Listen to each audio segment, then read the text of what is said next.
I was 10 years old when my world changed forever. I still remember that night clearly, the sound of breaking glass, my mom crying, and my 5-year-old sister Sarah clutching my arm as we huddled in our shared bedroom. It was the night Mom finally had enough of Dad's drinking and kicked him out. The changes came fast. Dad disappeared completely, no visits, no child support, nothing.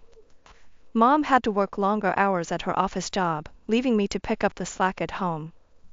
At 10, I learned to use the microwave, figured out how to work the washing machine, and became responsible for getting Sarah ready for school. "Lucy, you're such a good big sister," Mom would say, kissing my forehead when she came home late, exhausted from work. "I don't know what I'd do without you." But it wasn't easy. While other kids my age were playing after school, I was walking Sarah home, helping her with homework, and trying to keep our small apartment somewhat clean. I learned to make simple meals, sandwiches, pasta, anything that didn't require using the stove. Sarah would complain about having the same food all the time, but I did my best. Mom and I sacrificed everything for Sarah. When she needed new shoes, I wore my old ones for another season. When she wanted to join the dance class, Mom picked up extra shifts to pay for it. We wanted her to have a normal childhood, even if it meant we couldn't have one ourselves. The years passed this way, with me juggling school and home responsibilities while Mom worked herself to exhaustion. Then, when I was 13, something amazing happened. Mom got promoted to senior manager at her company. Suddenly, our financial struggles began to ease. "Girls, I have something to tell you," Mom announced one evening, her eyes sparkling with excitement. "We're going to be able to move to a house. A real house with a yard." Sarah squealed with delight, but I felt a mix of emotions. Yes, I was happy we'd have more space, and Mom wouldn't have to work quite so many hours. But I'd made friends in our neighborhood, and my school was here.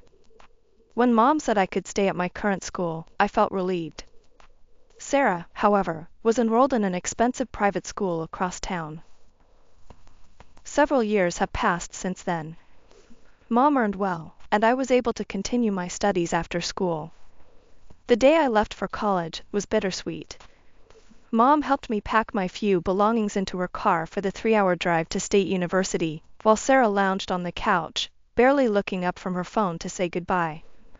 "Call me when you get settled," Mom said, hugging me tight outside my dormitory. Her eyes were wet, but she was smiling. "I'm so proud of you, Lucy." I watched her drive away, knowing the sacrifices she'd made to get me here. No dating, no social life, just endless work and saving to give us both a chance at a good education. The tuition money she'd saved for me represented years of overtime and careful budgeting. I was determined not to waste a penny of it. My dorm room was tiny, with creaky furniture and a roommate who barely spoke English, but it felt like freedom. Within a week, I'd found a job at the campus coffee shop, working early morning shifts, before classes. The manager liked that I already knew how to balance responsibilities. Between classes, work, and studying, I barely had time to breathe, but I loved it. My professors noticed my dedication, and by the end of my first semester, I was on the dean's list. That's when the calls from Sarah started becoming more frequent. "Lucy, you'll never believe how unfair Mom is being," she whined through the phone one evening as I was finishing my economics homework. "Everyone at school is going to Coachella, but she says it's too expensive. $3,000 isn't even that much." I nearly choked on my ramen noodles. 3,000? Sarah, that's crazy. The calls followed a pattern. One week it was concert tickets, the next it was a designer bag everyone at her school had. When Mom refused, Sarah would call me, hoping I'd either send money or convince Mom to give in. My breakthrough came during junior year. My business strategy professor recommended me for an internship at Preston and Associates, one of the top firms in the city. The work was challenging, but I threw myself into every task, staying late and coming in early. "We don't usually do this," Mr. Preston told me one afternoon, "but we'd like to offer you a position here after graduation. Your work ethic is exceptional." I was walking back to my dorm, still floating from the news, when my phone buzzed. Sarah again. Mom's being impossible, she started, without even saying hello. She won't give me money for a spring break trip to Cancun. Everyone's going except me. Can you send me like $800? I'll pay you back someday. Sarah, why don't you get a part-time job? I suggested, not for the first time. The mall's always hiring.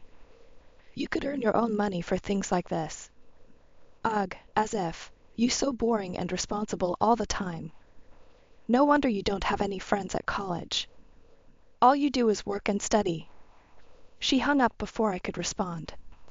I stood outside my dorm building, staring at my phone and wondering how two sisters could turn out so differently. While I was building my future one coffee order and study session at a time, Sarah was still waiting for everything to be handed to her on a silver platter. Graduation day felt surreal. As I walked across the stage to receive my diploma, I spotted Mom in the audience, beaming with pride. Sarah wasn't there, she had a really important social event that day. 2 weeks later, I started at Preston and Associates. When my first real paycheck hit my account, I knew exactly what I wanted to do with it. I spent hours picking out the perfect gifts, an elegant silk scarf and matching bag for Mom, and a high-end makeup set from Sarah's favorite brand for my sister. Surprise!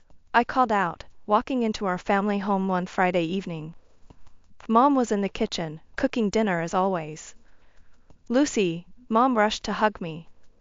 When I handed her the wrapped package, her eyes welled up.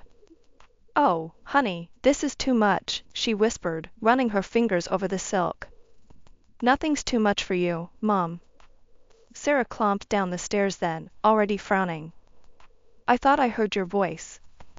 What are you doing here? I brought you something. I handed her the beautifully wrapped makeup set. She opened it carelessly, ripping the paper. Oh, I actually wanted the other collection from this brand. You should have just given me the money, I would have bought what I actually needed. Sarah, Mom scolded, but I just shrugged. Some things never changed. Life moved quickly after that. I rented a small but clean apartment closer to work, determined to save enough for a down payment on my own place someday. At Preston and Associates, I threw myself into every project, staying late and coming in early. Within 6 months, I had my first promotion. Then came the call from Mom. I don't know what to do anymore, she sighed. Sarah's dropped out of college. Says it's not for her. Do you know how much money I've already paid for this semester? She says she's going to be an influencer. Keeps asking for money for camera equipment and designer clothes for her videos. Lucy, I'm still working 60-hour weeks to pay for all this. I tried talking to Sarah, driving to her favorite coffee shop where she was working on content. Oh my God, spare me the responsible big sister act. She rolled her eyes. Not everyone wants your boring corporate life. I'm building my brand. Mom gets it, even if you don't. But Mom didn't get it. She kept working overtime to support Sarah's influencer career, which seemed to consist mainly of shopping hauls and coffee shop photos. Then I met James. It was at my friend Maria's housewarming party. He was her colleague from the architecture firm down the street.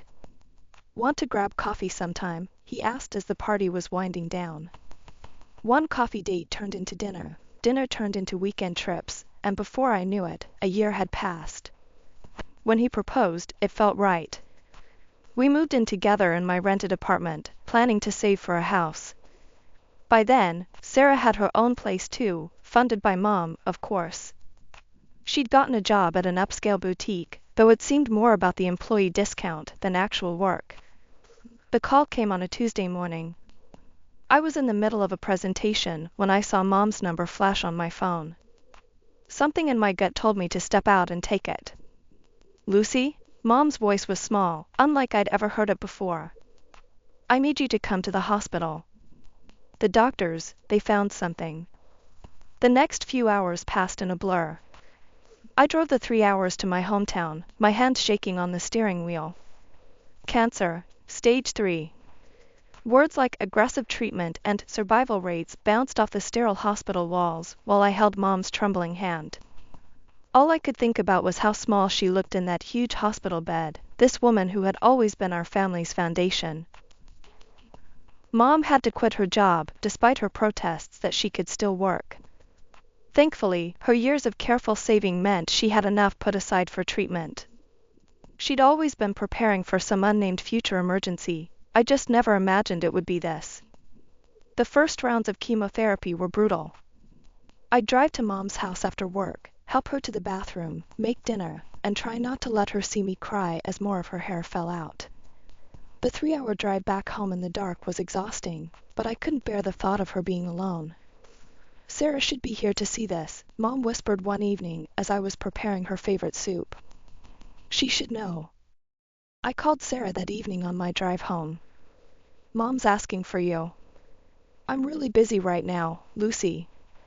I've got this collaboration coming up. She has cancer, Sarah. She needs both her daughters. A long pause. I can't deal with hospitals and sick people. It's too depressing, you know? I pulled over to the side of the highway, my hands trembling with anger. I'll pay you, monthly. Whatever you're making at the boutique, I'll match it if you'll help take care of Mom when I can't be here. Sarah's laugh was cold. Are you serious? I'm not going to waste my time playing nurse to a sick person. That's what actual nurses are for. The next day, I arranged for a professional nurse, Angela, despite Mom's protests that it was too expensive. You need proper care when I'm at work or driving back home, I insisted. Angela turned out to be a blessing, capable, kind, and professional in all the ways Sarah refused to be. But then a new problem emerged. James. You're never home anymore, he complained one night when I finally made it back to our apartment around midnight. I feel like I'm living alone. My mother has cancer, James. She needs me. And what about what I need? He ran his hands through his hair in frustration. When was the last time we had dinner together? Or watched a movie? Or did anything normal couples do? This isn't forever, I tried to explain, exhausted from the long drive. She's sick. She needs help. That's what the nurse is for. You don't have to drive there every single day. You're going to kill yourself with these long drives. You look exhausted all the time. But I couldn't stop. Sarah wouldn't do it. James didn't understand. And Mom had spent 25 years taking care of us.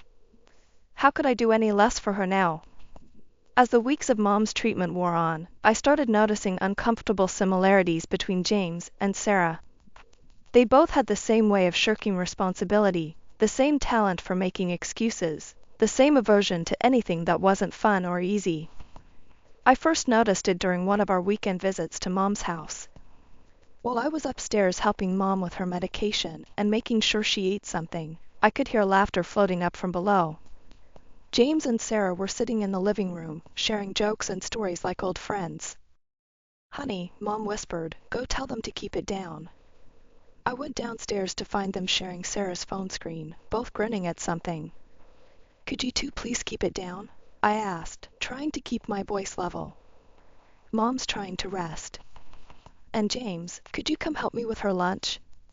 They looked up at me like teenagers caught passing notes in class. Always so serious, Sarah rolled her eyes. God, you're such a buzzkill, James added. Totally boring, they said almost simultaneously, then burst into fresh laughter at their synchronicity. I stood there, watching my husband and sister share a private joke at my expense, and felt something shift inside me. Something important was happening here, but I was too exhausted to figure out what it was. The months crawled by in a haze of hospital visits, late-night drives, and increasingly frequent moments of finding James and Sarah in deep conversation. But then, finally, a miracle, Mom's latest test showed remission. The cancer was retreating. You need a break, my boss said after I burst into tears of relief at my desk. Take some time off. You've more than earned it. That night, I browsed through travel websites, looking at beach resorts and tropical paradises. For the first time in months, I let myself dream about something other than hospital corridors and medication schedules. The Maldives? James said, suddenly interested as he peered over my shoulder. It was the most engaged he'd been with me in months. That looks amazing. I was thinking about a couple of weeks there, I said cautiously. Now that Mom's better. Yes, his enthusiasm surprised me. Let's do it, I'll take time off too. God knows we need this. For the next few days, we were almost like newlyweds again, excitedly planning our trip. We booked an overwater bungalow, researched restaurants, planned snorkeling excursions. James even surprised me by arranging a couple's massage package. For the first time in months, I felt hopeful. Maybe this vacation would help us find our way back to each other. Maybe all we needed was some time away from everything, the hospitals, the stress, the constant worry. 1 week before our scheduled departure to the Maldives, Mom collapsed. I was at work when Angela called. Lucy, you need to come quickly. Your mother's not well. The familiar drive to Mom's house had never felt longer. At the hospital, the doctors spoke in grave tones about heart complications from the chemotherapy. Mom looked so fragile in the hospital bed, nothing like the woman who'd raised us. Sarah, I said when she finally answered my call, I need you to stay with Mom. I can't be here all the time, and she needs someone. Are you kidding me? Sarah cut me off. I told you, I'm not playing nurse. I have plans. I hung up and called James next. His reaction was worse. No, he said flatly when I told him I couldn't go on the trip. No way. You are not canceling this vacation. My mother is in the hospital. There's always something with your mother. The tickets are non-refundable, Lucy. I'm going, with or without you. Are you serious right now? My mother could be dying. Yeah? Well, our marriage is dying too, but you don't seem to care about that. I packed a bag and moved to Mom's house that night. James didn't try to stop me. 2 days later, my phone buzzed with an Instagram notification. James had posted a photo of his overwater bungalow. Paradise found, read the caption. I tried to push down my anger and focus on Mom. But on the third morning, as I was helping her take a sip of water, she squeezed my hand weakly.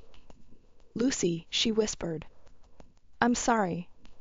Those were her last words. Her heart gave out an hour later. The world stopped making sense. I moved through the next few hours in a fog, holding her cold hand until the doctors gently pulled me away. My calls to James went straight to voicemail. Sarah's phone just rang and rang. I sat alone in Mom's quiet house, surrounded by sympathy casseroles from neighbors, trying to plan a funeral for the woman who'd given everything for us. The funeral home needed decisions. The obituary needed writing. But my husband was gone, and my sister was nowhere to be found. In desperation, I called Jenny, Sarah's best friend since high school. Jenny, have you heard from Sarah? I can't reach her, and Mom died this morning. The silence on the other end stretched too long. Lucy, her voice was small, guilty. I think you should know something. Sarah, she's in the Maldives. She's with James. They left together. I'm so sorry, Lucy. I should have told you sooner, but Sarah made me promise. I hung up before she could finish. With shaking hands, I opened Sarah's Instagram profile. There it was, a photo of a tropical sunset, posted an hour ago. The same view James had posted yesterday. I sat in Mom's favorite chair, in the house where she'd raised us, where she'd sacrificed everything to give us a good life, and tried to comprehend how my sister and my husband could do this. Not just the affair, that was bad enough, but to abandon us now, when Mom was dying? To be sipping cocktails in paradise while I planned our mother's funeral alone? The depth of their betrayal was almost as devastating as losing Mom. Almost. Mom's funeral was small and quiet. The chapel was filled with her coworkers, old friends, and neighbors, but the 2 empty seats in the front row spoke volumes. I delivered the eulogy alone, my voice somehow staying steady as I talked about Mom's strength, her sacrifice, her unconditional love. A week later, I was sitting in Mom's kitchen, surrounded by sympathy cards I couldn't bring myself to open, when I heard the front door unlock. Sarah's laugh floated in first, that familiar, carefree sound that now felt like a knife in my chest. Then James's deeper chuckle joined in. They strolled into the kitchen like they were returning from a casual weekend away, both golden tanned and relaxed. Sarah had a new designer bag. James's wedding ring was gone. "Oh good, you're here," Sarah said, as if we were meeting for coffee. "We need to talk." James wrapped his arm around Sarah's waist, and I watched my sister lean into my husband's embrace. The casual intimacy of it made my stomach turn. "I'm filing for divorce," James announced, pulling a manila envelope from his bag. "Sarah and I are getting married." I stared at them, these two sun-kissed strangers wearing the faces of people I'd once loved. Without a word, I took the papers and signed them, using the pen Mom had always kept by the phone for writing grocery lists. "Great!" Sarah clapped her hands. "Now, you need to get out of the house. It's mine now." I looked up from the divorce papers. "What?" "Mom always loved me best," Sarah said, examining her manicure. "Obviously she left everything to me. I mean, I was her baby. You were just there. God, she probably felt obligated to keep you around." I packed a small bag that night, taking only what I knew was undeniably mine. I couldn't stay in that house with them, watching them play house in the space where Mom had just died. Where she'd fought so hard to live. A week later, my phone rang. It was Mom's notary, Mr. Patterson, inviting me to the official reading of the will. When I arrived at his office, Sarah and James were already there, holding hands and whispering to each other like teenagers. Sarah shot me a triumphant smile. Mr. Patterson cleared his throat and began to read. "I, Elizabeth Marie Chen, being of sound mind, declare this to be my last will and testament." I watched Sarah's smile grow wider with each preliminary paragraph. Then Mr. Patterson reached the distributions. "To my eldest daughter, Lucy Chen, I leave my house at 1542 Maple Street, and all my savings accounts totaling $400,000. Sarah's smile vanished. "What?" "To my youngest daughter, Sarah Chen, I leave $50,000, with the hope that she will use it wisely." I feel compelled to add that I recently overheard Sarah discussing her anticipation of my death and her plans for all that cash. While this was painful to hear, it only confirmed what I already knew about both my daughters' characters. Sarah's face had turned an ugly shade of red. James was suddenly very interested in his shoes. Additionally, Mr. Patterson continued, "I have left a private letter for Lucy." He handed me an envelope. Inside was a single page in Mom's familiar handwriting. "My dearest Lucy, you have always been the strongest of us, even when you thought you weren't. You learned early what Sarah never did, that love means showing up, even when it's hard. Especially when it's hard. I'm leaving you everything because I know you'll use it wisely. As for Sarah, I'm leaving her enough to help her if she truly needs it, but not enough to hurt her. If she ever truly changes, truly grows up, you can help her if you choose to. But only if she earns it. All my love, Mom." I had barely finished reading Mom's letter when Sarah's scream echoed off the notary's office walls. "This is ridiculous. I'll sue you, Lucy. I'll take half of everything." Mr. Patterson adjusted his glasses calmly. "Miss Chen, the will is ironclad. Your mother had it properly witnessed and notarized 3 months ago, shortly after she overheard your conversation about her death. You don't have any grounds for contest." James stood up then, straightening his tie like he was preparing for a business negotiation. "Actually, I believe I'm entitled to half of Lucy's inheritance. We were still married when Elizabeth drew up the will, Anne." "Mr. Turner," Mr. Patterson interrupted, "I've been practicing law in this state for 30 years. Inheritance is not considered marital property here, even if received during marriage. You have no claim to any of it." I watched their faces as it sank in. They'd get nothing but Sarah's $50,000. No house, no savings, no easy path to the luxury lifestyle they'd been dreaming of while Mom was dying. They left, but it wasn't the end. For weeks, James kept trying to contact me. Flowers delivered to my job. Lengthy emails about how he'd found clarity during our separation. Tearful voicemails about second chances. Sarah took a different approach. She alternated between threats of legal action and tearful apologies, depending on the day. "I'm your sister," she'd plead in her messages. "Family forgives." But Mom had taught me that family means showing up when things are hard. Neither of them had shown up when it mattered most. Through mutual friends, I heard they'd moved in together, playing house with Sarah's $50,000. It lasted exactly 2 months before they imploded. Apparently, Sarah's spending habits and James's controlling nature weren't as compatible as they'd thought. They had a screaming match in a restaurant that ended with Sarah throwing her wine in James's face and him calling her a spoiled brat. I blocked them both on every platform, changed my phone number, and asked my friends not to give me updates anymore. Some stories don't need to be followed to their end. Now, 6 months later, I'm sitting in my kitchen, drinking coffee from her favorite mug. The house still holds her presence in every corner, but it's not painful anymore. I've repainted some rooms, rearranged furniture, made it mine while keeping the essence of her. Sometimes I wonder if Sarah will ever truly change, ever become someone Mom hoped she could be. The letter said I could help her if she did. But that's not my responsibility anymore. For the first time in my life, I'm focusing on my own healing, my own growth, my own future.